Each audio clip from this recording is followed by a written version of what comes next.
आपको कैसे होप कि आप लोग अच्छे होंगे। तो फ्रेंड्स, अगर आपका भी कोई जमीन अगर कब्जा कर लिया है तो ये नियम जान ले, आपको थर थर कांपेंगे जमीन और अवैध कब्जा करने वाले बिना हिंसा आपको उठाने होंगे ये कदम। तो पूरी जानकारी को मैं इस वीडियो के माध्यम से बताऊंगा, लेकिन उससे पहले अगर आप मेरे चैनल पर नहीं हो, अब तक अपने चैनल को सब्सक्राइब नहीं किया तो प्लीज चैनल को सब्सक्राइब कर लीजिएगा।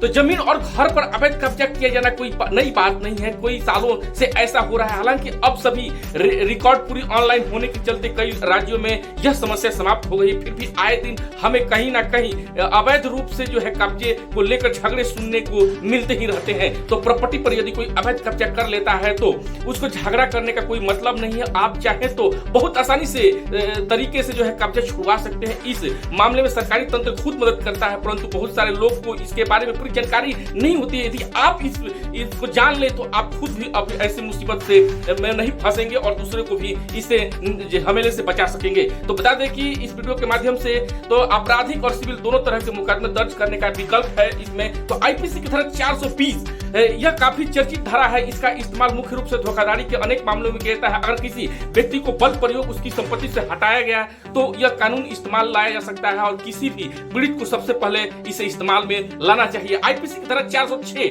यानी कि इस कानून का इस्तेमाल उस वक्त किया जाता है जब कोई व्यक्ति किसी अन्य व्यक्ति के विश्वास पत्र बनकर उसकी प्रॉपर्टी में सेंध लगाता है। इसी से भी संगीन अपराध श्रेणी में रखा गया है और पीड़ित व्यक्ति इस धारा के तहत जो है अपने नजदीकी पुलिस थाना में शिकायत दर्ज करा सकता है। धारा 467 अगर किसी व्यक्ति को अर्जित तरीके से तैयार दस्तावेजों के माध्यम से हथियाया जाता है तब यह कानून लागू होता है और इसे कूट नीति कहते हैं। कानून के तौर पर भी जाना जाता है। इसे कूटनीति के तहत फर्जी दस्तावेज बनाकर किसी को संपत्ति हथियाने के मामले में निपटारा किया जाता है। तो मैं बता दूं कि स्पेसिफिक रिलीफ एक्ट ये सिविल कानून है। इसका इस्तेमाल खास परिस्थिति में होता है। इसमें किसी तरह की धोखाधड़ी नहीं होता है, ना ही कोई फर्जी दस्तावेज बनाए जाते हैं। आरोपी व्यक्ति बस मनमर्जी से पीड़ित व्यक्ति की संपत्ति पर जबरन कब्जा कर लेता है। इसकी धारा 6 के तहत पीड़ित को जल्द एवं आसान न्याय देने का प्रयास होता है। हालांकि इस कानून में एक पेच है, यह एक कब्जे में 6 महीने के अंदर इस कानून के तहत मुकदमा दर्ज करना होना चाहिए। दूसरे पेच यह है कि इसके लिए सरकार के खिलाफ मुकदमा नहीं कर सकते हैं। तो मैं बता दूं कि अगर आपकी जमीन पर कोई कब्जा किया तो ये कानून को जरूर आजमाएं। तो ये जानकारी कैसा लगा कमेंट करके जरूर बताइएगा और ऐसे ही लेटेस्ट जानकारी के लिए अपने चैनल को सब्सक्राइब कीजिए। जय हिंद,